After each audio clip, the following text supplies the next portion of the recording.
There are two versions of the BMW M240i xDrive. One undercuts the base M2 by about $12,000 and is one of the last great performance car bargains. The other one is the $64,000 one BMW handed me, close enough to an M2 you start wondering why you didn't just buy one of those. This episode is about knowing when to stop ticking options.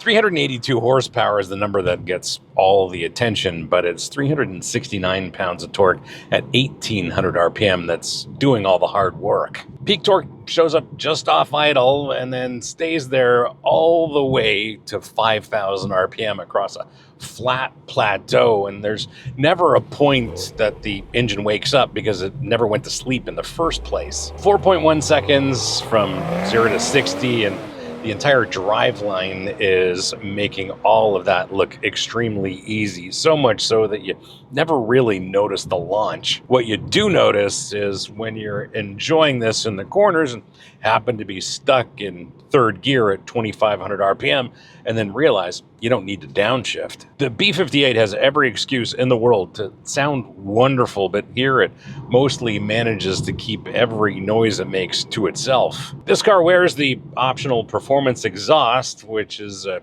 great way to spend an extra $3,000 if you want a subtle increase in engine sound. There's also an additional oil cooler that's hiding behind that front bumper. It comes from a package that enthusiasts know as ZTK. BMW still generates synthetic engine noise through the speakers, pairing one of the world's greatest engines with one of the automotive industry's stranger habits. There's a reason why there's a ZF 8-speed automatic and maybe half the industry uses it, and that's because nobody in the industry has developed a better torque converter automatic. And BMW's calibration of it might be the best because there's never an instance where you're ever fighting this thing. In any mode, whether it's sport, comfort, maybe even eco mode, it reads what kind of driving you're looking to do and is always ready with the right gear for the right occasion. It doesn't ever hunt for gears, and it never gets caught out, which is exactly what you want from an automatic. It disappears so completely in the background that you, as the driver, could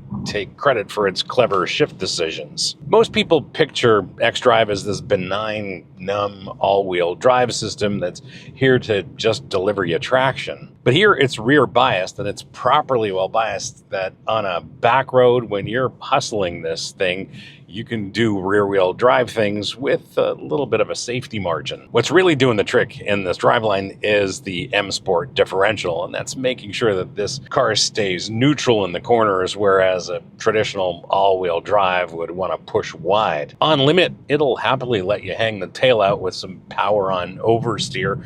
Understeer's available if you're ham-fisted with either too much steering input or poorly timed throttle input. In the US, this car is equipped with the ZTK package, and that's a code that enthusiasts know like a password. Here in Canada, they call it the M Enhanced Track Package, which sounds like something that HR approved. My fear is that this inline six is going extinct and it's going to be strangled by regulations and packaging requirements. BMW keeps building them anyway, which I imagine they're just doing out of spite, and I hope they never stop. Subscribers get the next episode when it goes live. Everybody else leaves it to the algorithm.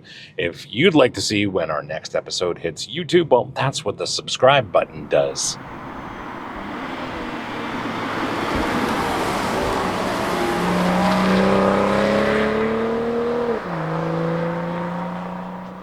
Steering is quick and precise and weighted in the good way that BMW knows how to do. That's the easy part because BMW never fumbles that. What is the hard part, though, is that you don't get much feedback through the steering wheel rim. On the other hand, you could say that you don't need it to, because on a chassis and a platform that's this small, it's the chassis that gives you a lot of the communication. The balance and the sense of what's going on at each axle and at each contact patch comes through the seat comes through the chassis, definitely not through the steering wheel. Your inputs through the steering wheel give the car direction, but it's the chassis that has the conversation with you. The brake pedal's proper BMW. It's a little soft on initial application, and that's to help you have smooth stops on public roads, because that's what we're doing. But when the corners get interesting and you need more brake pedal pressure, well, the pedal firms up and it's absolutely perfect. Yes, I'd love a little bit more pedal pressure for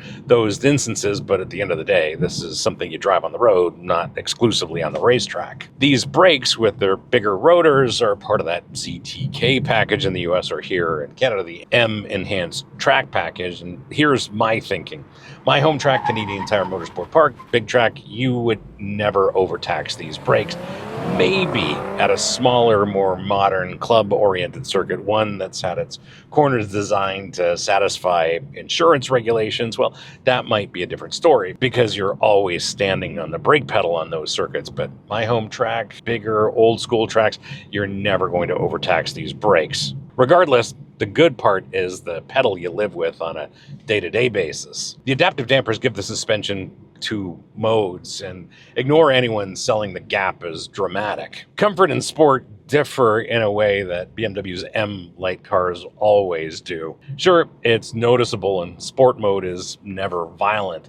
The quick way, though, on public roads is to set the dampers to comfort, because they do a wonderful job of controlling wheel movement, and that ensures that the tire always stays in contact with the road surface. Sure, sport mode might work well on some racetrack surfaces, but out here on the open road, it's comfort mode that's going to do the job properly. And that's because with the dampers and comfort, the car is just much more composed, whereas in sport, it would be fighting a lot of these road imperfections, the bigger bumps, the broken pavement, and in comfort, it just works. I should talk about these non-run flat Michelin Pilot Sport tires, and they are just a delight to play with. No matter what car they're on, I always have a tremendous amount of confidence with this tire when I'm playing with a car on its limits, and this M240i is no exception. It will happily dance with you around and maybe beyond its limits, and a lot of that credit goes to the tire. If you'd like to support the channel beyond just watching, the link to the merch store is here, and your support there means more time for us to produce episodes like this and a little less time worrying about industry access. No pressure, just an option.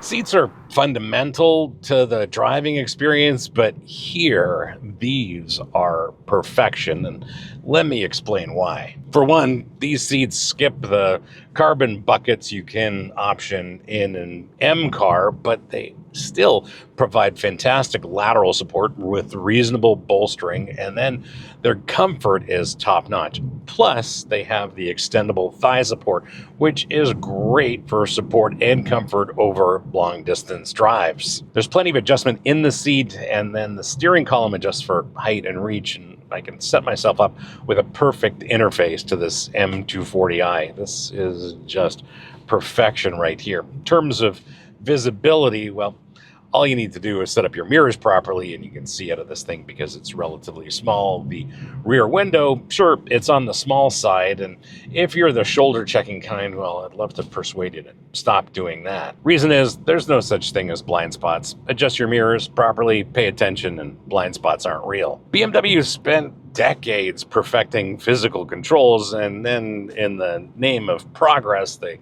seem to have moved on. With iDrive, this controller still has survived, and when you're dealing with the native system, it's maybe the quickest way to navigate through the different menus and sub-menus. When you're using it here on Apple CarPlay, well, it is a touchscreen, and that is the easiest way to interface with CarPlay. Ultimately, BMW ended up winning the iDrive argument and then started a completely new one by moving the climate controls into the touchscreen. Ergonomic progress remains one of the company's more interesting hobbies. From the driver's seat, everything you see, feel, and touch is where BMW spent the money. You feel it in the leather, undoubtedly, and everywhere your hands and elbows land, everything feels extremely high quality, premium, and very durable. Everything you notice while vacuuming reminds you that accountants were invited to the meeting too. And overall, it feels properly screwed together, as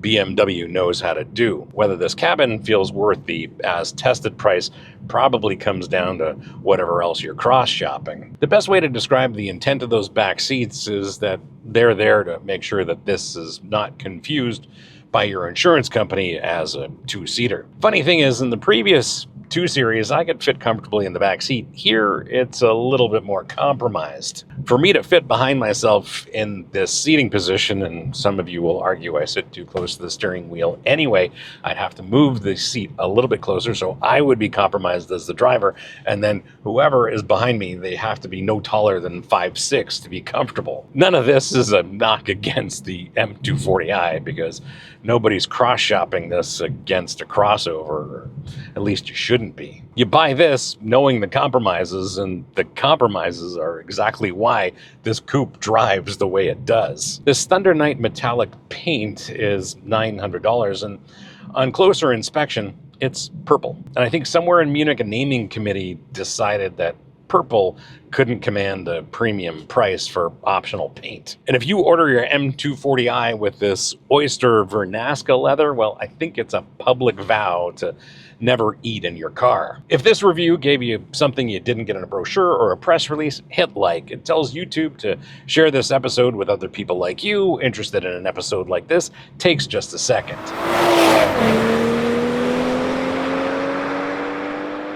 Press cars get open roads and easy weeks, but spend some time in the owner forums and patterns start showing up fast. The thing that scares people who own these has nothing to do with the engine. The B58 and the ZF are the parts nobody worries about. Headlamps is where the ownership story starts getting a little uncomfortable. Owners report them misting up and then cracking, and a replacement adaptive unit runs about $5,000 a corner. That's the sort of repair bill that makes you suddenly appreciate daytime driving. One owner was so frustrated that he filed federal paperwork after replacing his headlamps 4 times. BMW quietly extended the purge valve warranty to 15 years. That's about as close as a manufacturer gets to saying, yeah, that one's on us, without issuing a recall. So if you're looking at used and one of those shutters on a cold start, that's a covered repair, and the seller should knock some money off for it. The other near unanimous verdict is tires. Most of these come on run flats, and it seems that owners can't get them off fast enough. The first thing most of them buy is a proper set of Michelins, no surprise, which tells you the chassis was always waiting on better rubber. And if you've accumulated some miles on yours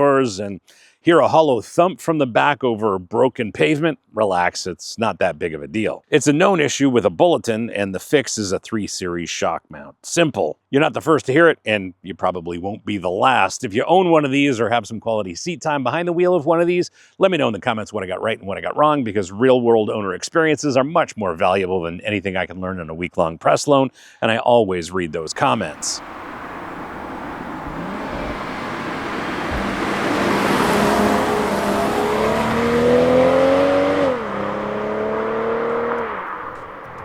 Nobody wakes up intending to spend $64,000 on an M240i. They just keep clicking options that seem perfectly reasonable until they realize the configurator has moved them into M2 territory. So who is this for? I think it's for the driver who's done with proving a point. The M2 CS is the hard edge thing, brilliant and a little exhausting, and always asking you to rise to it. The M240i is the antidote. It's approachable the way quick cars usually aren't, fast enough for anyone realistic about how they really drive on the road, and happy to relax when you're not in the mood. The M2 with xDrive is coming, and that'll complicate this, but for now, this is the driver's BMW you can live with every day. In the grand scheme of things, this car is one of the best values that BMW makes, and it stays that way as long as you leave it alone. Buy it close to stripped, you still get the glorious B58, the xDrive all-wheel drive, the adaptive dampers that are standard. The whole point of this car is that it costs far less than an M2. And on that subject, this tester is a great lesson. You option it up to 64 grand like this one, and suddenly you're a few $1,000s shy of another one that makes 90 more horsepower. And you've effectively deleted the only reason you were looking at an M240i in the first place. If you want a quiet daily that's quick and satisfying, This is it. Just don't let the order sheet turn this into the M2 that you already decided not to buy. That's the BMW M240i xDrive. Subscribe if you want to see more episodes like this. Don't if you don't. Comments are open if you disagree. And the merch store link is here if you want to help fund more episodes like this. See you on the next one.